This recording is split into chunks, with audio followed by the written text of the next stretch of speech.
Today is I'm going to show you guys, if you guys cook, you don't have to, if you guys cook a lot of briskets, you don't have to take this into consideration. This is just what I've come across, the past few years, how to trim these briskets up so that fat can render correctly. As y'all may know, briskets actually contain two muscles. They contain the flat and they contain the cap, which is the point, everyone refers to it as the point. So in between these two muscles, what's actually holding these two muscles together is all your seams. So if I were to take my knife, and I'll show you guys here, if I were to take my knife and split these two muscles here, to actually get, like I was saying, those two different muscles. And this flat, kind of everyone gets their lean brisket from here. So it's about, this wide and it tapers into here. My personal favorite on a brisket is definitely coming from the moist part, which is that cap part. For the reason being is, you've got, like I was saying earlier, that what holds these two muscles is those seams, and those seams contain a lot of fat. So what it is I like this part because, when you get your cross cuts like this, you have a mixture of both. You have a mixture of your lean, which is your flat, and then you have a mixture of the cap, which you get more of your fattier pieces from. So I'm going to show you guys is, a lot of people, they want to just trim it up, round it up and then just throw it in like that. There's a lot more that goes to a brisket than just the, the fat cap on top, if you were to say. Underneath here, if you were to flip your brisket down to the other side, you see your striations, you see your marbling and all that. A lot of people, they want to spend time, nicking this stuff up and making it real pretty. This is all good fat, especially with the Akaushi. This fat brings out a lot of flavor in this meat. So what we'll do is, we're going to go ahead and not touch this. We're going to leave this the way as is. So right in here, this is called your kernel fat, which is this hard piece of fat. Everyone, if you cook brisket, when you're slicing it, it's that real thick part down at the end that everyone kind of just, scoops out, puts on the side of their plate.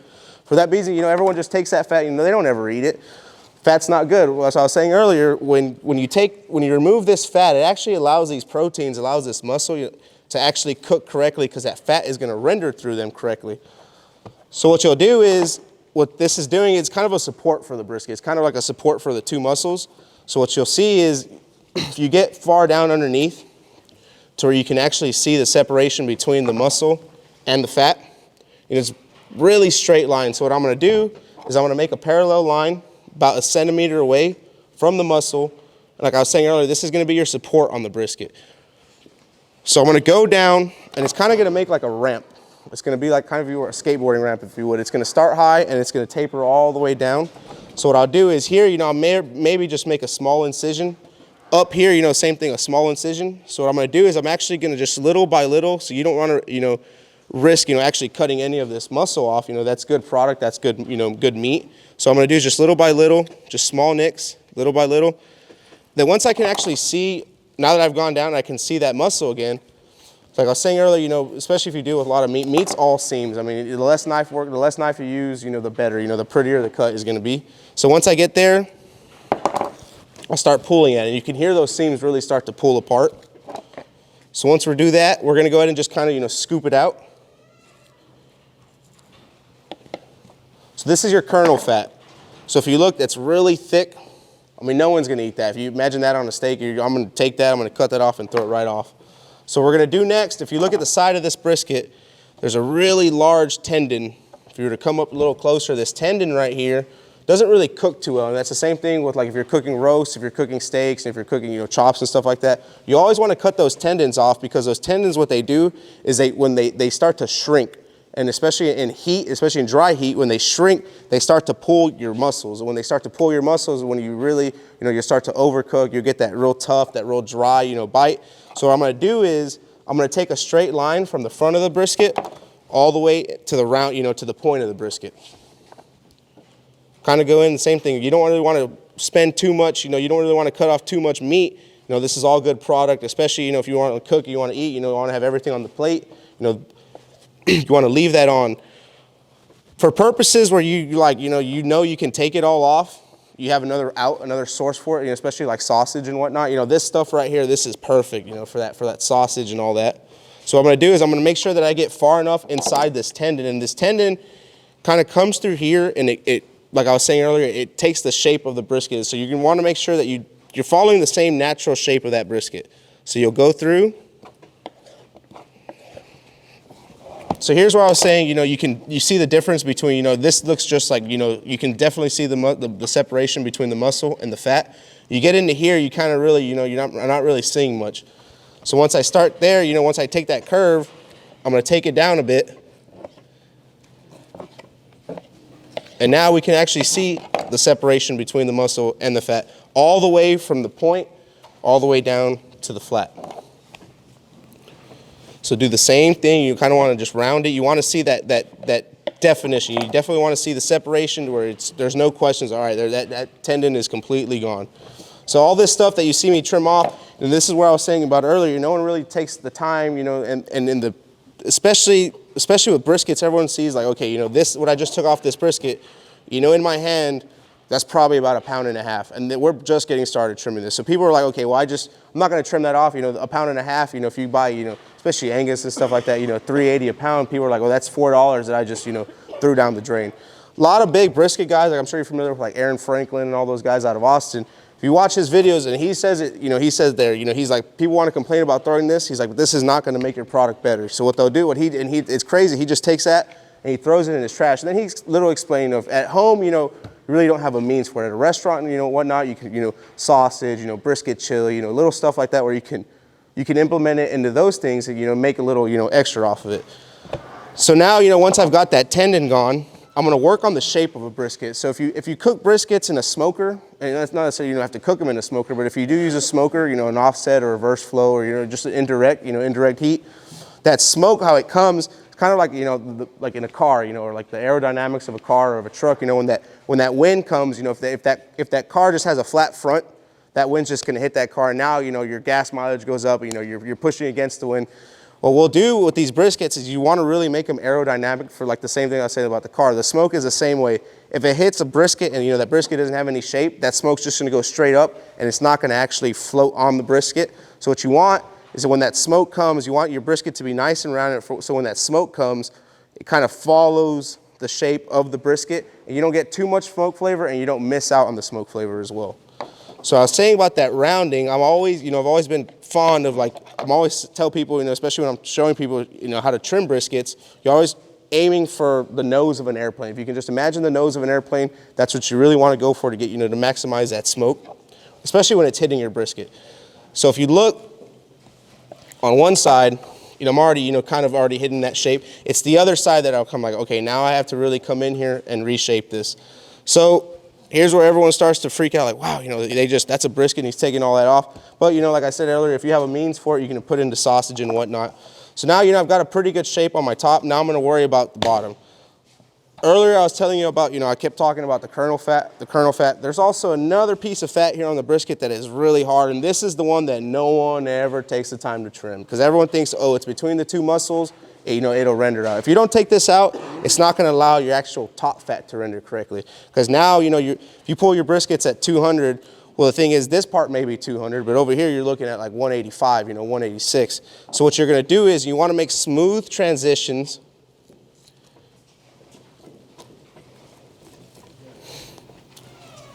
What we're going to do is, right here is a flap, it'll flap over, and this is where a lot of barbecue joints, a lot of people at home, you know, a lot of barbecue competition guys, they call them burn ends, you know, brisket burn ends. They'll come from right here. So what I like to do is I like to go in at about, you know, 1/2 inch. And always keeping in mind, like I like 1/8 of an inch to 1/4 inch of fat across my entire brisket. So when you're working in here, it's the exact same. You know, you want to make sure that it's 1/8 to 1/4 inch. So I always go down, you know, I feel my fat, you know, if I know if this feels real hard, I know I got about 1 inch to play with. So I'm going to go down about 1 inch. Then once I hit about 1 inch, I'm just going to curve my knife straight out and to keep that blade flat. So once I curve my knife and I keep my blade flat, you'll see what I'm starting to talk about, that flap, that burn end flap coming across.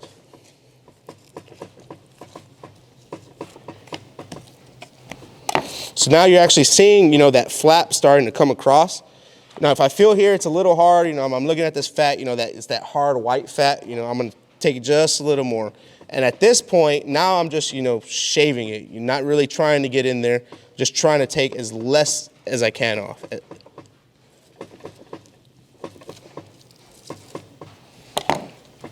All right, so now we got, you know, that flap is actually folded over on its own, you know, there's good support. So now what I'm going to do, I'm going to shape it some more because once I took that off, the brisket kind of, you know, lost its support a little bit. So what I'll do is, you know, earlier you heard me talking about, you know, that nose of an airplane, the nose of an airplane. So I'm actually gonna round this pretty heavy. And how I'm rounding is I'm just turning, you know, turning my wrist little by little. I'm getting that tip of the blade down and then rounding it completely. So what you'll see is, instead of having just a flat front, now we have an actual curved round front. This is what I was talking about. When that smoke comes, instead of hitting here and, you know, just kind of dispersing everywhere, it's gonna take the natural shape of the brisket. So it's gonna come over, and then it's gonna come across the entire brisket, and that's when you get your actual, you know, your smoke flavor, you know, especially if you cook with like oak and mesquite, and it really brings out that flavor. So then once we do that, I like to shape the brisket depending on what you really cook on. If you're gonna cook in an oven, you know, if you're gonna cook briskets in an oven or, you know, in a crock pot or, you know, something like that, you don't really have to shape them much because, you know, you're not worried about, you know, smoke. You're not worried about direction, you know, whether, you know, the airflow is coming from one side, whether the airflow is coming from the bottom. So in an oven and, you know, green eggs and stuff like that, where everything just comes, you know, from the bottom, you don't have to worry about it. But if you're cooking like in a smoker, in a Traeger, in a Camp Chef, in a Bradley smoker and stuff like that, you know, that smoke comes from a certain direction. So you're always, always worried about, you know, where your smoke starts and where your smoke leaves, you know, the stack, you know, where your smoke's gonna end. So what we'll do is, especially if you're cooking, like I was saying, like on an offset or reverse flow, you wanna round a bit. And this is where everyone starts to like, wow, well, you know, that's good, you know, that's good product right there, you know, that's good meat. It is good meat, but it's also taken away from the integrity of the brisket. So what we'll do is, you know, one side I rounded it, you know, the next side rounded it again.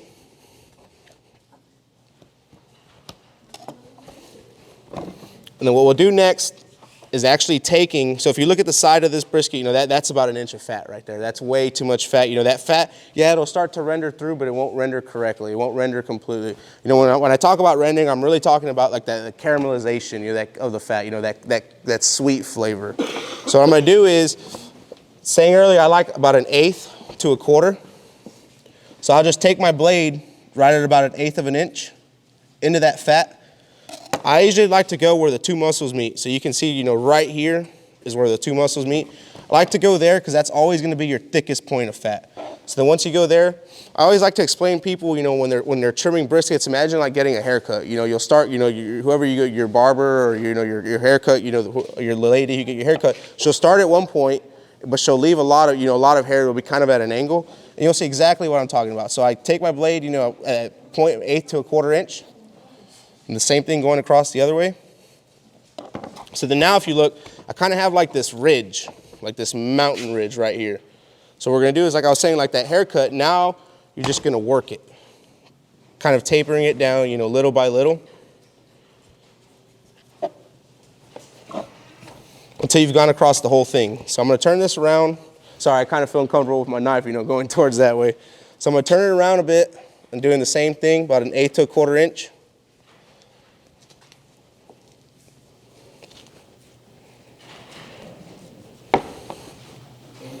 There again, we have that ridge. Kind of just have to, you know, like, just like getting a haircut, you know, taper it back down.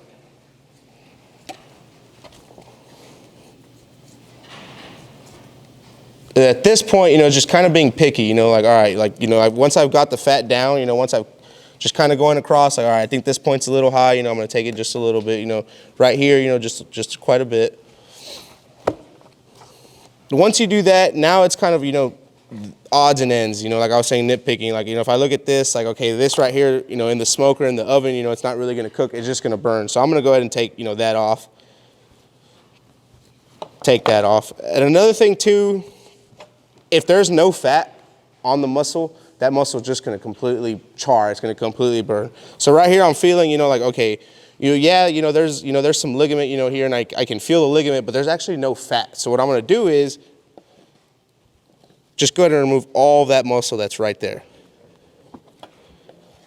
No fat means no flavor.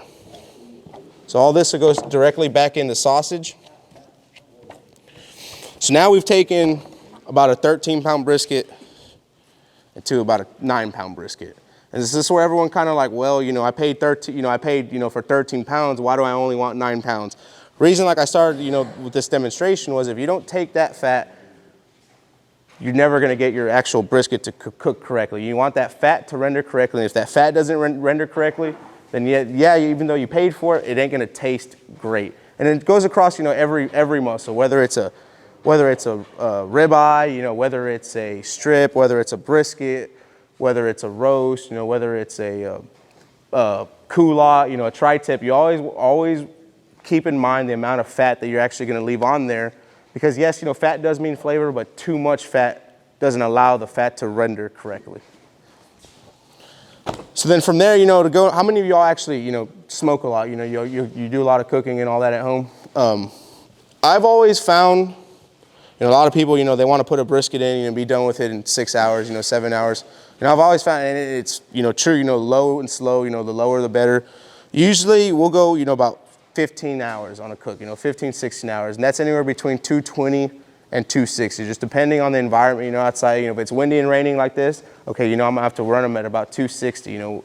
For that reason being is, yeah, you know, like if you feel in here, this room's a little colder. So wherever your pit's at, the environment is a big deal. So when you're smoking, especially like if you're using smokers, everything goes into play, whether it's the meat itself, whether it's the temperature outside, whether it's the wood, hell, even the actual smoker that you're using itself. Like if it's, you know, 10, 15 years old, you know, those welds over time, they start to give out, you know, they start to leak, you know, a little smoke, a little air, a little heat. So everything when you're cooking, especially if you're using dry heat like a smoker, everything goes into play, especially from the muscle all the way to the actual instrument that you're using. So just kind of wanted to show you guys a little something. You know, we do a lot of production here, but we're also trying to focus on customer service with the restaurants, and we're trying to, you know, dive into